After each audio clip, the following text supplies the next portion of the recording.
রমজান মাসের রোজা কোন কোন কারণে ভেঙে যায়, কোন কোন কারণে হালকা হয়ে যায়, সাহরির লাস্ট টাইমটা কখন, কেমন করে আমরা রোজাটা রাখবো, কোন কোন কারণে রোজা নষ্ট হতে পারে, এই প্রত্যেকটা বেসিক যে বিধানগুলো আছে রোজার, একজন মুসলমান হিসেবে এটা আপনার জন্য জানা অনেক বেশি জরুরি।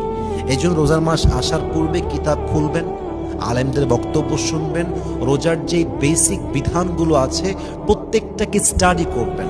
মানে এমন যেন না হয়ে যায় যে আপনি এতটা জাহেল এই বিষয়ে, এতটা আপনার জ্ঞান কম যে আপনি রোজাও রাখছেন, আপনি স্ত্রী সহবাস করছেন, কথার কথা আপনি রোজাও রাখছেন, বেশি খিদা লাগলে হালকা পানিও পান করছেন। এরকম অনেক লোক আছে যে বিধান জানে না বিধায় এমন এমন কাজ করে যে কাজটা করার সাথে সাথেই রোজাটা ভঙ্গ হয়ে যায়। কিন্তু যেহেতু সে বিধান জানে না, তাই সে এটা করার পরেও ভাবে যে আমি মনে হয় রোজাটা আদায় করতে পেরেছি।